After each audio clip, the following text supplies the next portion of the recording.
Good morning, good morning, good morning. It is Wednesday, the 25th of June, 2025. I am Graham Hughes, and you're watching Morning Brew on Politics Social. So, about tardiness, that I was ready, and then I realised, because I was looking at the papers, you see, because we did a paper review on this show. I was looking at the papers, and I thought, oh, hang on, there's lots of pictures of Donald Trump on the papers here, and I don't think my beautiful viewers at home want to watch that kind of shit. So, or at work, or driving, or whatever you're doing. Please don't drive and look at it. You can listen, that's fine. Don't look. But yeah, I realised there's lots of pictures of Trump. So I was trying to dig out the picture of Trump in butter. Like it's a picture of butter, and it looks like it's got Trump's face in it. So I can put that over his actual face, so we don't have to look at that ugly man. Right. Anyway, speaking of beautiful people, though, in the chat we have Sarah Davis, we've got Elle, we've got Francis, we've got Veg Pie, we've got Liam, we have got Reagan Elite, we have got Alistair, and we have got Liam in there as well. We've got loads of wonderful, wonderful people in the chat. So if you'd like to join our gang of socialites, come on, join the team. All you need to do, dead easy, you don't have to pay anything, just subscribe. Subscribe to the channel, wait for 1 minute, and you'll be able to add your opinions to the chat, and it'll come up on the screen. You'll be able to change the future. You know, like in a time travel thing where you go back in time and you change the future. You'll be able to do that now for whatever happens in the future. You'll be able to change it slightly. So today we've got some really, really good news for a change. That makes a refreshing change, doesn't it? Woodpecker. What a refreshing change. There you go. There's a random reference for you this morning. So what's happened is that Zohran Mamdani has won the Democratic New York mayoral primary. So what that basically means is there's going to be an election for a new mayor in November, because the current mayor is a nightmare. See what I've done there? And no, they have these elections anyway. And so the Democrat Party have dropped the current mayor. And so they had a massive primary. I think about 11 people were in this primary. And the leader of the primary was Andrew Cuomo. Andrew Cuomo, who used to be governor of New York until 2021, when he had to step down over allegations of being a wrong-un. But, you know, he said, forgive and forget. You know, he had the money. He had the name. He had the press. He had the party machine. And Mamdani had buses, TikTok, the Democratic Socialists of America kids, and a dream to be the first Muslim Indian mayor of New York, which, I mean, you know, touch wood, all goes well. He should be in November, because obviously New York is a very, very democratic city. It's quite heavily blue. They get the colours wrong, the wrong way round in America. So that's a good thing in America. It would be a bad thing over here. So, yeah, Mamdani is a 33-year-old, outspoken socialist, happy to call himself a socialist, backed by AOC, backed by Bernie Sanders, and he just beat a billionaire-backed former governor in America's largest city. This wasn't a fluke. This was a blueprint for how we defeat the fash.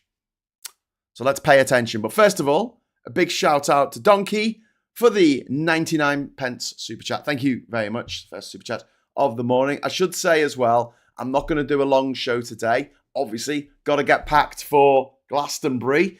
And I've also got PMQs at 12 o'clock, and we'll be doing the rabbit hole with Rachel at 5 o'clock today. So if you join us for that, very welcome to join us. I've forgotten what we're talking about. Rach, what are we talking about? Is Rachel even watching? I don't know. Hang on, I'll just check. I do have this written down somewhere. We're going to be talking about films that bombed that shouldn't have. So films that bombed and then were later seen as successors. We will be talking about that. The two I think of whenever people talk about films not doing very well at the box office, but then going on to achieve great fame. The films I always think of are Blues Brothers, Blade Runner, and Shawshank Redemption. 3 films that did not do very well at the box office, but gained a cult following. There's loads more, but we talk about that at 5 o'clock today. We're doing it an hour earlier. I've got to be up at 4 o'clock in the morning to get to make our way to Glastonbury. And what I was going to say, do you know what I haven't got? Because I'm going to do a show tomorrow morning. I'm going to do the morning brew as we drive, and I'm not going to be driving. I'm going to get Kat to drive while I'm doing the show. I'll drive the rest of the way. But I need a thing, to hold my phone and stick it to the windscreen. And because I'm such a dutiful son, I gave that to me mum. I said, "There you go, mum. We don't need this. We've got a stupid screen on our car." And so she's got it, and I don't even think she uses it. But now I need one because I need to be able to stick the camera to. Maybe I could just put that on a Gorilla Pod. What do you reckon? Just put it on the dashboard. Could do that. Oh, not now. Anyway, right. Let's get back to what we're talking about today. What's your Glastonbury Secrets video last night? Oh my God, it was so muddy, says SG. Oh yeah, it was 2007. That was a muddy year. And don't forget, I was there in 1997 and 1998.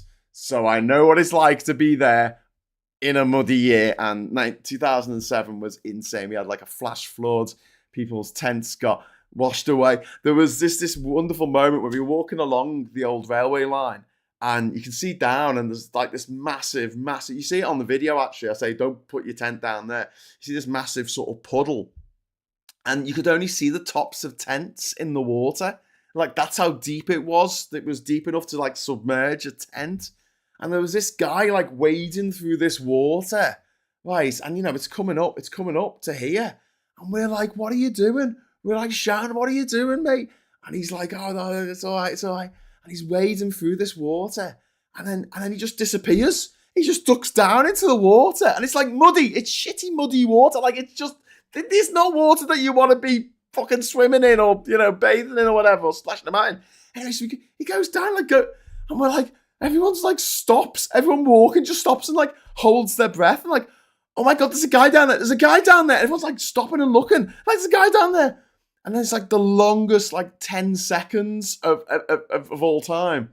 And then suddenly this guy like emerges like a filthy merman out of this mud with a crate of beer on his head that he's obviously got from his tent. He got down into his tent, got his beer out, put it on his head, like emerged out the water like this. Everyone cheered. Yes! The beer was saved. Fucking wouldn't drink that beer, mate. Anyway, great times. But yeah, it was incredibly muddy. And if you watch that video, I'm trying to build up my Graham Hughes Presents channel. I've got hundreds of hours of stupid little videos that I've filmed over the years that I want to put on there that aren't necessarily travel videos. They might be at a festival, or might be at an event or something, or might be, I don't know, me presenting something. It's called Graham Hughes Presents. I guess I should present some things.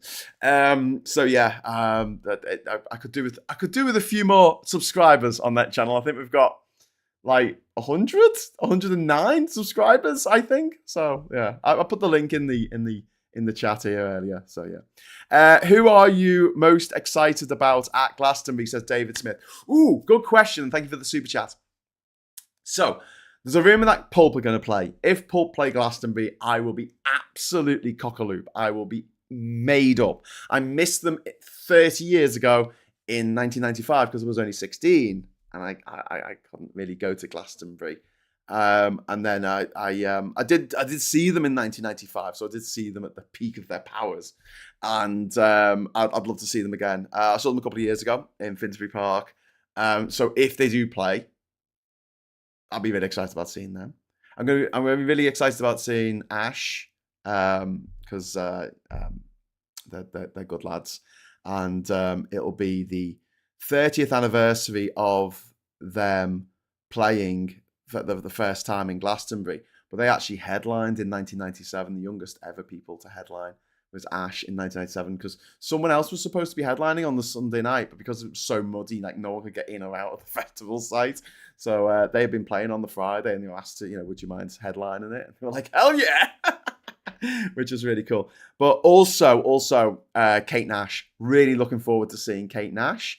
did I tell you the story that I saw her? Like, I don't know if I should tell this story. So I saw her in Glastonbury 2008, and I was there with my mate Dan, who wrote for the NME, and this other bloke that I didn't really know, who was like a mate of Dan's, and we're watching her, and she sings this song, and it's a little bit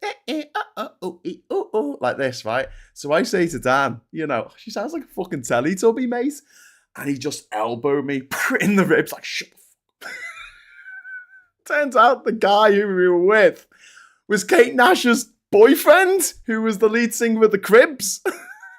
And I'm like, that just sounds like a fucking Telly. Anyway, I'm quite excited about seeing Kate Nash this time, especially after that wonderful Germ song that she has, which to me that's the soundtrack to this summer. That really is the soundtrack to this summer. It's fucking punk. I love it, and I want to get a picture of me and Kate with the woke as fuck flag if I can. So yeah, they're my three highlights. But I'm gonna go and see Gracie Abrams. I'm gonna go and see Charlie XCX. I'm gonna see Olivia Rodrigo. You know why? Because I like new music. I don't want to support new music. I'm fed up of listening to stuff 30 years ago. He says, after saying he's getting excited about seeing Pulp and Ash, but did your tickets arrive? Yes, they did. We got them yesterday. Thank God. It was like it was a bit hit and go. It was a bit like touch and go for a moment there. Love those Baby Graham videos, says Nick and Diff. Yeah. I was there in '95. If you're going to Glastonbury this weekend, try to see a burning sphere. Why am I saying sphere? Just see this big burning ball, this orb of burningness. And Donkey says, Namu, the OG MCU mutant fighting Hitler and the Nazis in the USA in the 1938 comic books. Nama the Submariner. Okay, thanks for that, Donkey. And then we got Joanna saying, the problem with the air fryer is they don't pull the flavour off the fat. Thanks, Joanna. It's random. So random. I love it. Chrissy, it's being reported that Labour whips are telling MPs that the vote on welfare reforms is also a vote of confidence in Starmer as leader, which probably isn't really. That's not a good idea. That is not a good route to go down. When you've got over 120 of your MPs saying we are not going to vote for this, we're not happy with this PIP reform. Fuck off. Like, stop trying to take money off disabled people. That is just not good. I mean, let's just leave aside the optics of it. Do you know what I mean? Just morally speaking, it's terrible. It's a terrible policy. Also, it looks really bad with optics as well. Anyway, what doesn't look bad optically is our man Zohran, who won last night at in the Democratic primary for the mayoral seat of New York City. So Zohran, he declared victory with 43.5% of the vote to Cuomo's 36%, with 93% reporting. And because New York uses ranked choice voting, Mamdani is likely to gain even more from redistributed votes. So that was just the first round of voting. Andrew Cuomo has already conceded. He publicly congratulated Mamdani. He said tonight is his night. He deserved it. He won. And he absolutely deserved it. I think, I've been following him for quite a while now on TikTok, and he did. I can't believe, seeing that graph. I think I talked about this on Monday. Seeing that graph of him going from 1% in February this year, 1%, and then it went up to 10%, 20%, 30%, and now he's just ended it on 43%. That is just absolutely phenomenal. 43.5% first rank voting. An estimated over 1 million people voted, despite a heat wave in America, in New York. There's a big heat dome over America at the moment, over the northeast of America. Despite 38 degree fucking heat, Jesus, which is what's that, 100 degrees Fahrenheit? Don't know. Does anyone know what that is in old money? And it means that Mamdani is very likely now to become unless some kind of major upset, but I don't think that's going to happen, very likely to become the first Muslim nominee for the New York City mayor, and eventually in November he will become the mayor, because New York is a very unless some upset happens, unless something mad goes on. But like generally speaking, whoever the Democratic nominee is generally wins this. But this is he's the first Muslim nominee. He's not born in America. He's of Indian heritage. This is a city with that's been long dominated by white male centralist Democrats. Eric Adams, the incumbent, is now running as an independent after the bribery charge was dropped by Donald Trump's DOJ. Corruption loves corruption. And Cuomo may run as an independent, but with Democratic voters this energized, Mamdani is favoured to win the mayoral contest. He can't run for president, by the way, in a few years' time when he's old enough. You've got to be 35, but you've also got to be born in America. And he wasn't born in America. He came to America when he was 7. So this wasn't just about New York. This is about what people want in an age of spiraling inequality and authoritarian creep. And authoritarian creeps, for that matter. I also enjoy the idea that the mayor of London and the mayor of New York are both going to be Muslims. God, that's going to just fry some gammon. Roast gammon, anyone? Roast gammon. This was a rejection of centralism as default. Mamdani ran openly as a socialist, a democratic socialist, and he won a broad, diverse coalition. It was a test of whether a disciplined, radical, and most important of all, hopeful campaign could beat money and machines, and it passed with flying colours. Cuomo, arrogance, corruption, and complacency. He had big names, he had big donors, but also he had big missteps. He entered the race with a 30-point lead. A 30-point lead, and it looks like he's going to lose by 10 points. A 30-point lead and $25 million in outside spending. He was backed by Clinton, of course, Bloomberg, of course, the ex-mayor of London, New York. Wall Street backed him, and right-wing billionaires like Bill Ackman. So the right-wingers were backing him. It's always a bit of a worry when your so-called Democratic mayor is being backed by the fash. He refused to engage with the ranked choice voting system, whereas Mamdani worked with the other people on the... He went as far as to go on to one of the late shows on Monday night with one of the other candidates that he's running against, and they're saying, like, vote for me first and then vote for him. Or vote for him, depending on what side they are. He refused. Andrew Cuomo refused to talk to anybody else. He ran this very closed door, low energy, smug campaign. The kind of campaign that people backed by billionaires can run because they know they're going to win anyway. No rallies, no vision, just attack ads for Mamdani saying he's not experienced enough.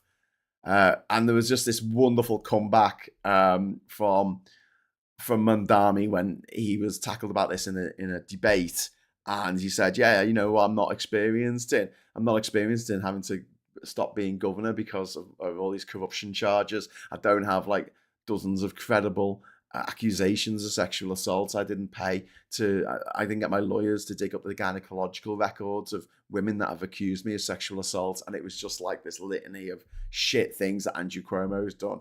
And he's like, I've not done that because I'm not you. Oh, and when I saw that footage, I was like, boom, it's in the bag. It's in the fucking bag. No, yeah, fingers crossed. But yeah, that was the point where I was like, this guy's got to win. He's got to win. Otherwise, the Democrats are lost, because we can use this now as proof, absolute, goddamn, full-on evidence that the votes are there for more radical, for more energizing, and for more hopeful, younger candidates. I think that there should just be an age thing, but 50, you can't stand if you're over 50. That's it. The next election, if you're over 50 years old, fuck off. Before you start accusing me of ageism, I'll bring it down to 45, all right? So that would be me out as well. I couldn't stand. right? I don't mind. Fucking, as far as I'm concerned, Logan's Run had the right idea. It's a joke. Discipline message from Mamdani. He had this coalition that he put together. He had the message was on freezing rents, free buses, free public transport, looking at the cost of living crisis, looking at the cost of living in New York, because a lot of New Yorkers feel they're being priced out of the city in which they were born and which they've lived for years. Childcare, huge thing for people, and groceries, bringing down the price of groceries. He spoke about everyday concerns, not identity bullshit. He focused on the actual material of everyday life, which is why when I don't know if you asked me, but someone was talking about the budget, last year's budget in the UK, and I said the worst thing they did was lift the cap on bus fares from £2 to £3. That was absolutely the worst thing that Labour could have possibly done, because people will notice that every day. I think Phil gave me some kickback for that and go, no, people have bus passes. I'm like, Phil, you don't get the bus. You never get the bus. I travelled the world on public transport. Please, listen, just trust me on this one. People notice, okay? They really do. And I notice because I get pissed off if I've got to pay £3 to get to town. It's a 10-minute journey from where I live in Durham to get to town, and it's cost £3. Whereas if I lived in London, that same journey on a bus like that would be £1.75 maximum. And Londoners get London allowance. London allowance. Jesus. Right. Anyway, so yeah. And Mamdani didn't just kind of focus on these particular strategies, right? This message, this very disciplined message. And he also lent in massively into his own charisma and used that to play a very, very good, an outrageously good social media game. Viral videos, direct-to-voter messaging. His first breakout clip was interviewing Trump voters about rent, not yelling to them, but listening. He took a universalist tone. This is for all New Yorkers, not just those on the left. It's a smart move. But the way he used social media is something that Labour in this country need to get, and the Greens and the Lib Dems and Plaid Cymru and the SNP need to get their fucking heads around. Seriously, I can't just slag off Labour in this respect because they're all fucking awful at it. The best I could give is, out of the progressive parties or the slightly more progressive parties, is Ed Davey in the last election when he fell off. He kept doing stupid stunts, kept going on roller coasters and doing bungee jumps and shit to get attention. That's the way you do it. That is absolutely the way to do it. But the right are always campaigning. Boris Johnson was always campaigning. Nigel Farage is always campaigning. Donald Trump doesn't need to campaign anymore. He can't run again. He's still campaigning. He's still behaving like he's campaigning to win. ABC, always be campaigning. Talk to Labour Digital, and they're like, we only campaign in the 6 weeks up to a general election. I'm like, is there a law that stops you campaigning before that? No, we just don't do that. So Mamdani, he also put out videos where he spoke in Urdu in one of them and Spanish in another. We did the whole video. It was great. It was fun to follow, even if you're just reading the subtitles. But it had the Urdu subtitles coming up as well of what he was saying, and the English subtitles, because you can do that. You can have two different languages on the screen at the same time. It's fine. Cinema owners in the UK, are you listening?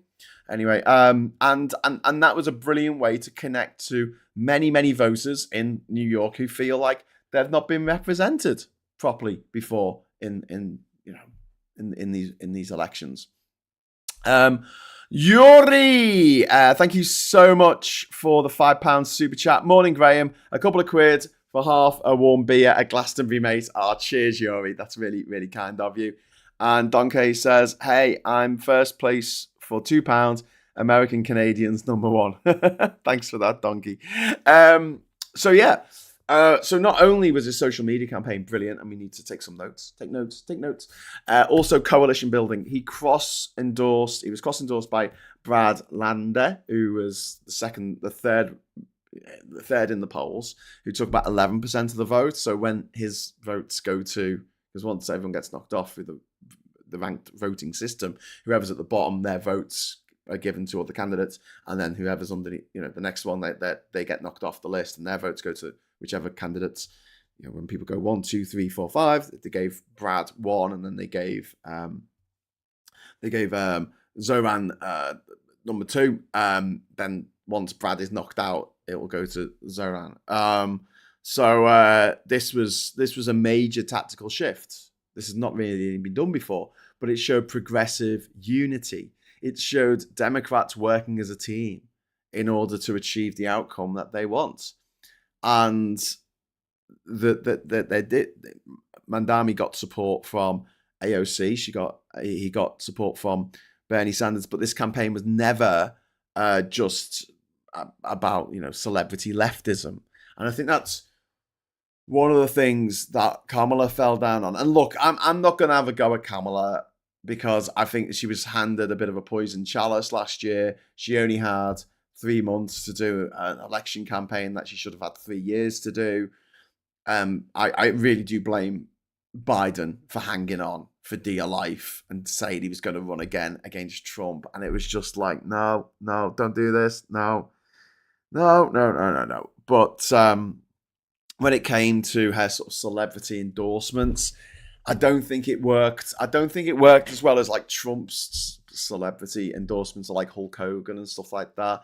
Because for people who were really struggling, the people that she brought on stage, she'll bring on these millionaires on stage to go, yeah, Kamala's great. And, millionaire celebrities that people like, I get that. But at the moment, at this time, when we are all facing a cost of living crisis, it came across as a bit tone deaf. And I could see how that could come across as tone deaf. So yeah, celebrity leftism isn't necessarily the best way of going about this kind of thing. But yeah, Suzanne Casey, thank you very much. AOC and Bernie endorsed him. Yep, they did. Thank you very much for the $2 US.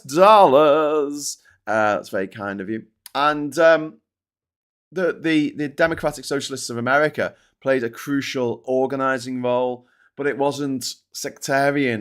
The outreach was broad. It was grounded. He did a really great ground game. He had people knocking on doors. He kept saying, I don't have the money that these billionaires have to give to Andrew Cuomo, but what I do have is activists, right? People on the streets knocking on doors. And this is like the most frustrating thing of a lot of frustrating things about Labour, is that when there's a bunch of activists who are saying, hey, pick me's. I'll go knock on the doors. They're like, fuck off. I don't want to see a single EU flag. You bloody European.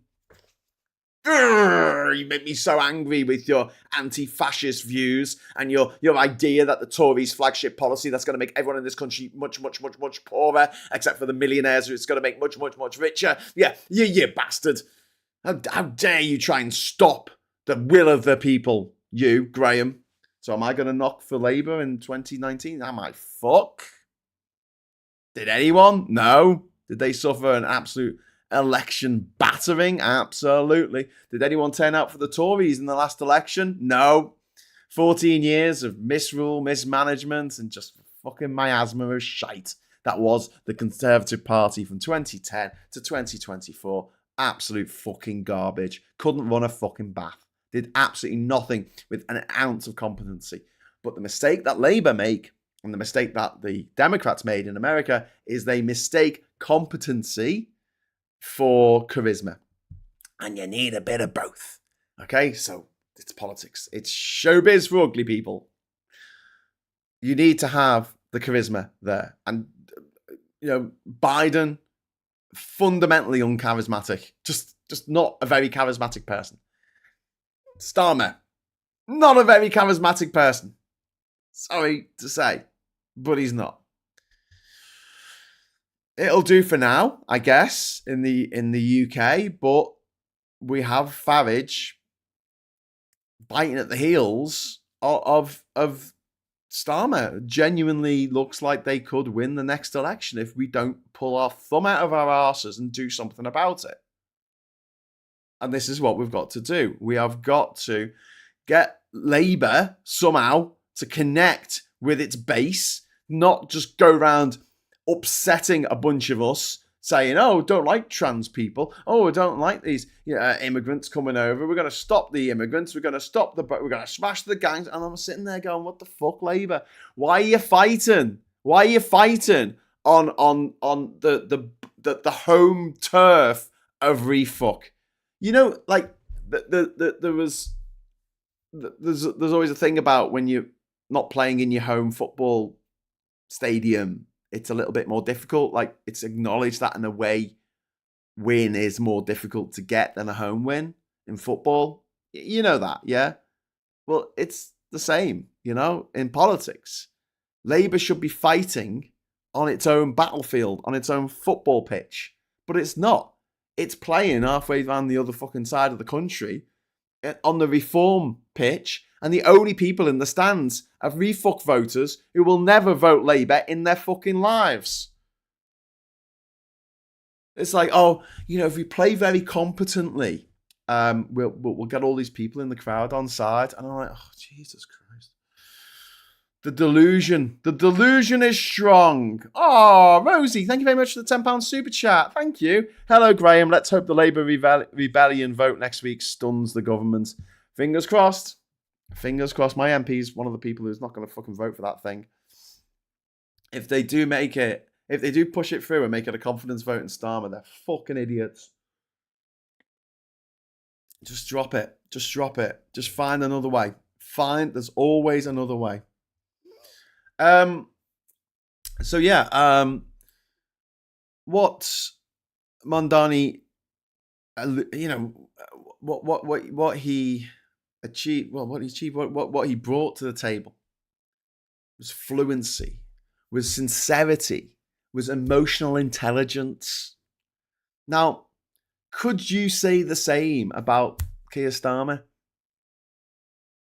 I don't hate the guy. I just want him to come across as a bit more like the rest of us, instead of coming across as this very stilted, almost like AI bot who's been programmed to pretend to be a prime minister or something. I don't know. What Zohran managed to do is he never sounded like a scripted politician. His charisma wasn't performative. It was natural. It was connective. And yeah, the charisma, having the riz, isn't something that everybody has, right? Not everyone has the X factor, I know, right? But there are enough people who do. Put them first and foremost in your battle to win. People who connect with people. Andy Burnham is a fantastic example. I know some people really fucking hate him, but I think he's a really good example of a straight talking northern lad who just says how he sees it. That's how he comes across. Mick Lynch does it very, very well, even though, I have my own problems with Mick Lynch because he's a Brexiter with an Irish passport. Yeah, the Brexiters that upset me the most are the ones with an Irish passport. Because of my personal circumstances. Like, you've got to understand that once Brexit happened, even just after the referendum, my career was completely derailed by Brexit. And I can't stress to you how much it has fucked me in my life. And I see it as, my career got derailed. That was how I made money. I had to try and suss out a new way of making money. But a week's work, 5 days work, doing presenting to camera, doing a travel show or doing a travel promo or something, that paid me the same as literally 3 months of doing this every fucking day. And, don't want to get too personal, but like, one of the reasons why, I don't have any children of my own is I just never thought that I could afford them. possibly could have done if it hadn't been for Brexit. So will I forgive people who voted for Brexit? I don't know. Give me loads of fucking money and I might. You're not going to give me any money? I'm under no obligation. Suzanne, thank you very much for the $5 US. Zohran makes you feel important in a sea of people. He's warm and kind. Yeah. Like really approachable. One of the things that I feel about Keir Starmer, and I've met Keir Starmer in real life. He doesn't come across as approachable. Angela Rayner does. Andy Burnham totally does. There's quite a few Labour MPs who come across as very kind of approachable. Like you could just go up and have a chat with them. Darren Jones, he's another one. He comes across as quite approachable. Ed Miliband, weirdly, because he can't, he eats a bacon sandwich weird. So, nothing down for him. But yeah. Anyway, so what's this? What is this? So we were talking about the fact that this sort of charisma, there are charismatic people out there, and there are charismatic people who want to get involved in politics. Like, build them up. One of the things I learned about this week was there's a conservative PAC, a political action committee that was set up last year in the wake of the drubbing that the Conservatives got in the election. And this political action committee is based on the PACs in America, like CPAC, that have a ridiculous amount of money. The AI PAC, or the APAC, which is the American Israeli Political Action Committee, has an eye-watering sum of money just to give to politicians and spend on campaigns and spend on shit, right? And at the moment, it looks like the right are going to do the same thing. They're going to ape what happens in America. And because we have very lax laws in this country about funding of political campaigns, very, very lax laws. Like you could give £7 million to a Brexit campaign if your name's Aaron Banks, and you don't have to tell the Electoral Commission where the money came from. You could just give it to them from your fucking Isle of Man account or wherever the fuck it came from. That's all right, isn't it? And that worries me. And I feel like we should be setting up a left-wing PAC. A progressive PAC, PPAC. We should be setting up PPAC, progressive PAC in this country, and it funds progressive voices on the internet, and it funds progressive politicians. And yes, it will fund someone from the Green Party, and it will fund someone from the Labour Party and from the Lib Dems. Absolutely, across the board. If you are progressive and you share our values and you want to smash the fash, then you are welcome. We will help you out. But unfortunately, all the fucking millionaires, they've all left the country, haven't they? Oh, God, I saw that on the front cover of one of the newspapers. Was that yesterday? All these millionaires leaving the country. It's bullshit. Stop it. Stop fucking lying about millionaires leaving the country. No millionaires have left the country. It's based on a bullshit survey that was done by... Sorry, I keep doing air quotes all the time, don't I, on this show? Bullshit survey carried out on LinkedIn, with people saying, I've gone on holiday for a week, and they're like, oh, they've left the country. Or they've gone somewhere to work. Oh, they've left the country. Liebchen, my wife and I decided we'll only have kids when we could afford them, but she's now going through menopause and we still can't afford to have kids, so we missed out. Liebchen, I feel for you, because I'm kind of in the same position. Kat's got kids, but, Oh, today gets better with good news. Eamon Holmes faced a chorus of boos as he accepted the accolade for GB News at the Television and Radio Industries Club Awards on Tuesday evening. That's good. Anne says, I'm back. Only 20 minutes hanging on the phone. Apparently, Triffid Man is not in, so I need to email his deputy. This could run for the whole summer. But there are fash on the left too, including Green, says Vendetta. I don't know, too many fascist Greens. Anyway, so yeah, so one of the other things that the Zohran camp sort of really leaned into was being able to fight the fear mongering and the identity smears. Meanwhile, Andrew Cuomo's camp were heavily leaning into this whisper campaign about Mamdani's Muslim identity, about his positions on Israel. Like, he's very, very, very strong, saying that Israel's fucking out of order and is committing war crimes in Gaza, which many American Democrats are very reticent to talk about and mention. And this idea that, crime rates go up under socialism. News to the places like Norway and Sweden and Denmark, which have famously very, very low crime rates. I think more people get killed in Scandi dramas than they do in real life. Mamdani didn't just play defense. He redirected this. He said, this race isn't about me, which is a great way to respond to that shit, to personal insults, ad hominem attacks. This race isn't about me. It's about your rent. It's about your commute into work. It's about your wallet.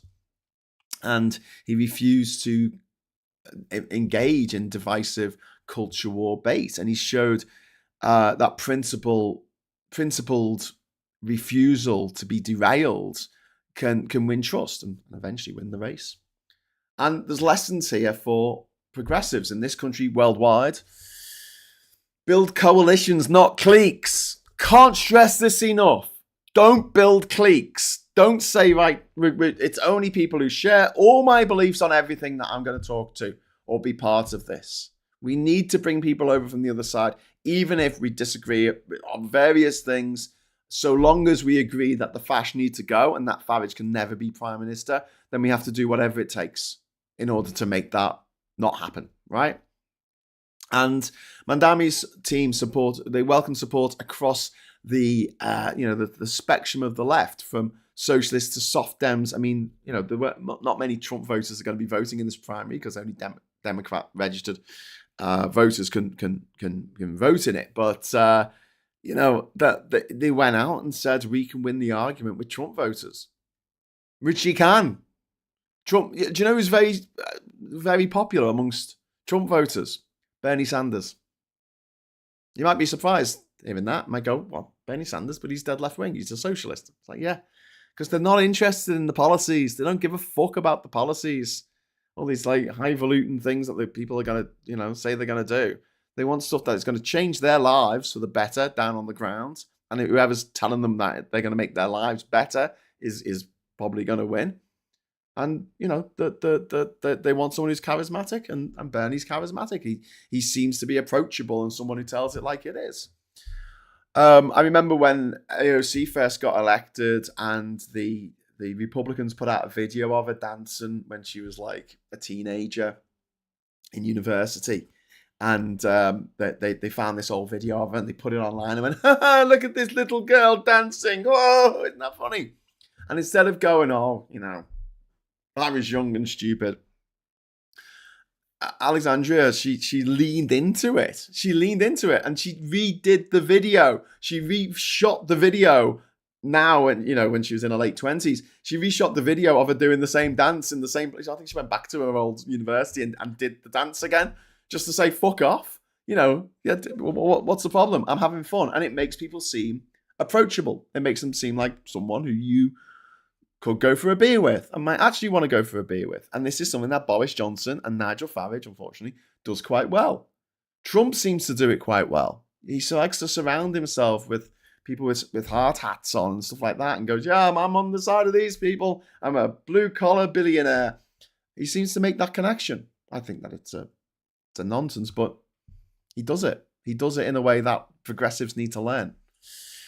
Paula, thank you very much for the £5 super chat. Can someone tell me why we don't do what the US does and make citizenship dependent on paying taxes? I can't. Probably because Britain is the biggest sort of one of the biggest tax havens in the world. One of the biggest money laundering operations in the world takes place every day in London. In fact, Companies House is one of the biggest money laundering organizations in the world. Anyone can set up a company. All you need is a UK address. That's it. Set up a company. And then you make loads of money and you don't declare it and don't pay any tax. Susan says, in capitals, that is why I figured I would explain the American system. They know who the legal immigrants are because they have a tax ID number. They know exactly where they live and where they work. Yep. My nautical themed summer bandanas are starting to sell now. Hopefully sales will keep going up, says Chrissy. Oh, that's awesome. I need to make my woke as fuck cups. We're going to make some mugs and t-shirts with woke as fuck written on it. This is why I don't back down, says One Angry Pagan, on me wanting Rayner as PM. Don't help feed the narrative against her, but fight back, counter the narrative. I have no problem against Angela Rayner. Whether people would vote for her as PM, I'm not entirely sold on that idea. You'll have to bring me round, because although I like her, there's lots of people out there who go, "Oh, gobby ginger bloody northerner." See, I feel like it's one of my clan, but one of my peeps. Even though she's a mank, yeah, focus fuck ups. We've also got Leapshin, that resonates. We felt the same, says Diz. Yeah, Brexit's taken so much from us, not just our cool looking passports, but so many opportunities. And the most grotesque one are the families that will never exist now, for a few reasons. One of which is people like myself who never thought we'd have enough money, and now it's too late. And then people who families were split apart by Brexit because they couldn't stay together in the UK anymore. Because now you need to be earning £28,000 a year for your spouse or your partner to be in the UK. If they were born abroad. And then you've got, people who will never meet, people who will never get together, because, I mean, some of the shitty things that these Tory bastards have done, these Tory fuckers, the stuff that Farage and Cameron have done, has impacted me in my life really, really negatively. And the people who glide through life regardless, the very, very rich and the very, very stupid, the people who never wanted to leave the village, they're quite happy to live in their mum's basements, typing nasty things on the internet. Well, we don't really have basements in this country. In their mum's spare room, typing mean things on the internet. The ones who don't go anywhere, the ones who don't want to see the world, they're happy. They're fine, They got to fuck my life up, and they're happy about that. It gives them a kick. But yeah, I mean, like I say, the whole Brexit thing just upsets me on a very, very deep and visceral level, and I don't think I can ever walk back from that in my life. I just don't think it's going to happen. I had my life planned out, like where I thought I'd be at the age of 46, and I am not there. And I was on my way there. Oh my God, I was on my way there. The stuff I had achieved up till 2016. I'm not saying I stopped achieving stuff after that, but it just, up to that point, I could do this, I could do that, I could do the other, and then suddenly off on a new direction, eh? And yeah, sure someone in the chat's going to say, but Graham, you could have got a job as a CEO of a blue chip company. And I'm like, no, I couldn't. I know what I'm good at. I know what my skills are, and that is not in my skill set. Suzanne Casey, thank you very much for the $2. We had an ice raid. We had ice raid our meat packing plants yesterday. Jesus Christ. Fucking, what the hell? What the hell? That's because they want Americans to do that job. Clupid Bloverscope, Brexit was bad, but privatisation austerity was much worse. I think they're all bad. But I don't think that privatisation split me and my girlfriend up. The fact that I'd have to be earning a lot more money than I was actually earning as a regular thing meant that I couldn't continue to go out with someone who wasn't born in this country. And yeah, I mean, I'm talking about the impact on me. I'm not talking about, selfishly, for me, that was worse. Andrew Ray, thank you very much for the £5 super chat. What are the chances of Sir Chris Bryant becoming Labour leader or PM? Is he charismatic enough? Yeah, I really like Chris Bryant. I hope so. He seems like a good lad. Clippy Boroscope says we'll never recover from the damage Thatcher and Osborne have done to this country. Thatcher, Osborne, and Farage. Like, I can't stress enough that, like, okay, we had privatization, and yeah, you're right, it was shit, right? But we still had a period of unparalleled growth from 1997 to 2007 when the size of our economy doubled in 10 years. Doubled in 10 years. Then it fucking stopped. It's just stopped dead in its tracks. And when an economy's doing shit, people are plunged into poverty. Every time. Ivan Ambrose, thank you very much for the £10 super chat. Another day of not talking about anything happening in the UK. Labour are out of their depth on the disability benefit and are in open revolt. I know I'm upset and it's with this. I'm really sorry, Ivan. It's just not the topic for today. I will be talking about that after PMQs today, if you watch PMQs. But this is kind of exciting and it's good news for a change. And I'm having problems myself with all the bad news every day, seeing something horrible happening and waking up. I actually woke up this morning and saw the news and went, fuck yeah. And I haven't done that for a while. So yeah, and there's stuff to learn from this with the Mamdani winning this primary. I just think it's really important, and that's why I'm talking about it today. And I'm sorry, but I am going to have to go at 10 o'clock because I've got so much to do. It's making my head hurt. And I've got 3 shows today as well. George, people don't understand success is more than 50% luck. Yep. You're absolutely right. Win the birth lottery, but also put yourself out there. I mean, I'm incredibly lucky. I'm a very, very, very, very lucky person. Like the shit I've got away with and the shit people have done for me and helped me out with and stuff like that. I do not begrudge that concept at all. I know I've been incredibly lucky. And here's me as a middle-aged, white, fucking English-speaking, cisgender, middle of the road arsehole. And if my life has been impacted so massively, when I'm a lucky fucker, my life has been impacted so massively by these bastard politicians, by these bastards like Farage and Trump and Boris Johnson and Gideon Osborne and that fucking little creepy Cameron creep and Liz Truss and her fucking micro budget, whatever she called it. If my life's been impacted that much, I mean, my heart goes out to people who didn't have the financial stability that I had, who have ended up losing everything as a result of decisions taken by politicians who wouldn't piss on you if you were on fire.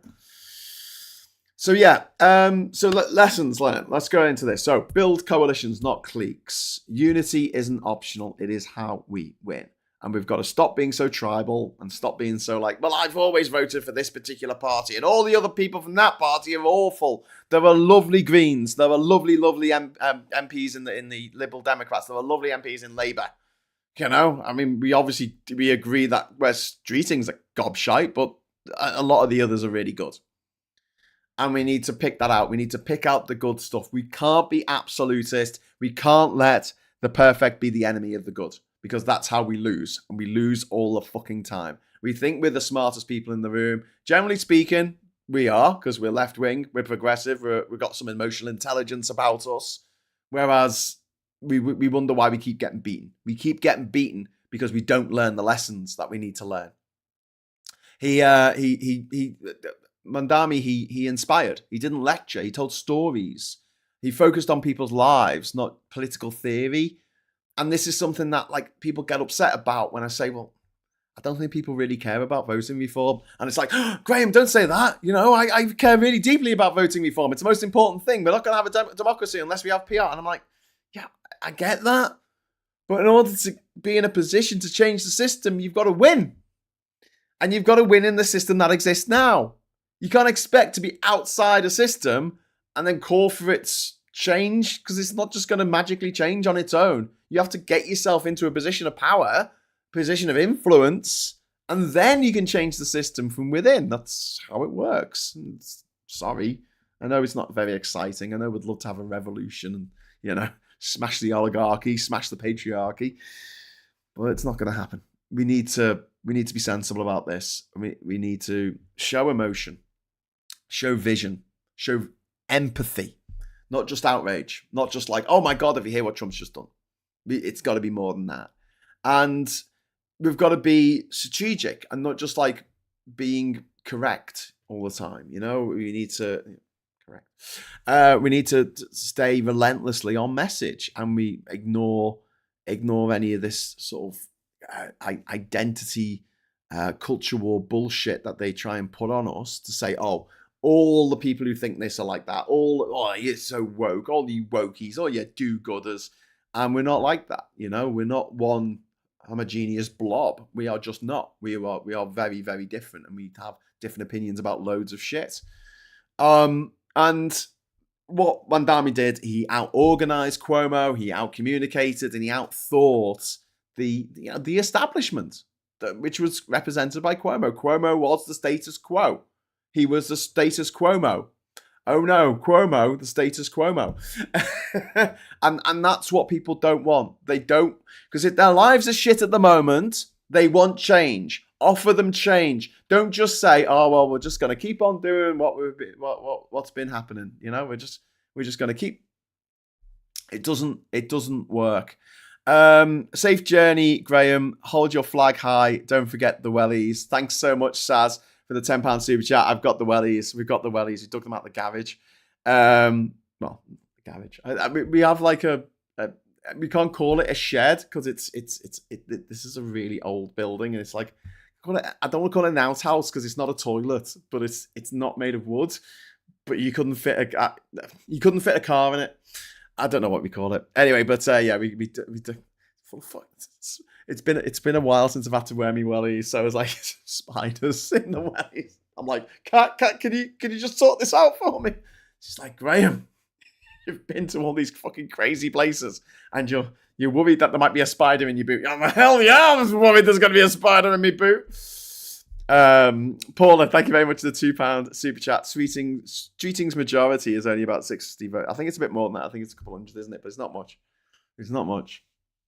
But that was more to do with the fact that there was a candidate who was running, who was an independent, who was running against him based on what's happening in Gaza. And I think that peeled away a lot of the progressive votes that otherwise would have gone to him.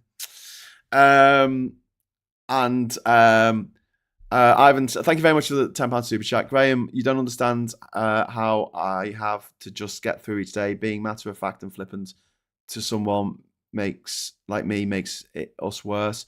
You have now caused me a severe autistic panic attack. Oh my God. Ivan, I'm so sorry. I wasn't being flippant. I was just explaining why I'm talking about this topic rather than the PIP reform, which I will talk about that after PMQs today, because I think it's going to come up in PMQs. I'm really sorry, mate. I didn't mean to come across as flippant, and if I did, I apologize seriously. And thanks for the super chat. And mate, I mean, you're always welcome on this channel. Your comments are always valid, and you're valid. And my advice right now would be like, knock this off, because I'm just going to wrap up in a few minutes anyway. And then if you watch PMQs later, try maybe after 12, and then I'll do a little bit to camera at the end of it, talking about PIP and what's happening with that, and the fact that there is a huge groundswell of disapproval against what Starmer and his mates seem to want to do, which is to take £5 billion bloody pounds away from disabled people, which is just fucking mind-blowing as far as I'm concerned. I'm really sorry if that came across as flippant. I'm not being flippant. I was saying I'll do that later. Right now, I just want to talk about what's happened in New York, because that's the topic of today. Sorry. I feel really bad now. I've got a bit more to do. Maybe I should just wrap up. I'll just run through the rest of my notes, and then we'll reconvene at 12 o'clock. I feel really bad now. So yeah. Mamdani's team understood that social media isn't just about memes, which Labour don't understand. It's for mobilising. It's for getting those activists out on the streets and getting them knocking on doors. An activist is worth 100 voters, worth 1,000 voters. Direct communication builds trust faster than legacy media spin. And, competence alone is not enough. Starmer, Biden, Schultz, Albanese, Macron, they offer responsible politics to a world on fire, but competence doesn't excite. It doesn't move people to action. And the problem is, what you're doing is you're constantly putting out the fires that the Faragists and the fascists are starting. You're constantly putting out those fires instead of actually talking about a positive message of a brighter future and getting that message across to people. You're just constantly basically saying these guys are incompetent, which they are. Vote for us, we're more competent, which might get you into power, but it's always going to be a negative vote. It's always going to be that other party has lost rather than that you've won. And Farage and Trump, they're fun for their supporters. They make people feel something. I mean, horrible negative emotions, but they make people feel something. They make people feel special and valued. And Mamdani made people feel something too. He made them feel hope for a change. And centralists, I don't like using the word centralist because I'm pretty centre left. But this thing that centralists do, which says trust us, we're less bad, puts out this idea that being on the left is just the lesser of two evils, which makes it sound like we're evil on the left, and I don't believe that. I think that we have a progressive vision for the future. And Mamdani offered a dream worth waking up for, worth being woke, worth being woke as fuck. So Cuomo might run as an independent in November. Eric Adams, the current mayor, has said he's going to run, which is unfortunate because that will sap some votes away from Mamdani. But there'll be more attack ads, dog whistles, maybe even more big money into stopping Mamdani becoming the first Muslim mayor of New York. So Mamdani needs to not just keep his coalition together, but he needs to keep his coalition energized and then expand it massively, because this is going to be a vote for all in New York, not just the people who are registered as Democrat voters. His next test will be then governing. Can he deliver? Free bus fares sounds fucking brilliant, and I think it's a great idea, and it's going to pay dividends, as it always does when you invest in public transport. It always does. It's 10 to 1. The amount of money you put into public transport and the amount of money you get out of it, in terms of growing the economy of any given city or country. Can he deliver? Can he build a city budget that freezes rent and funds transport like he says he's going to do? Can he survive the upcoming sabotage from establishment forces? Well, here's the thing, right? Wherever the fight goes from here, he has already shifted, and this is the good news. He's already shifted the Overton window to the left, which is fantastic news. He's proved that socialist policies can win and socialist politics can win. And this is a roadmap that we need to study. We need to study and we need to follow it. You don't beat Trump with facts. His membership don't care if he lies. They don't care if he makes an ass of himself. You beat him with feeling.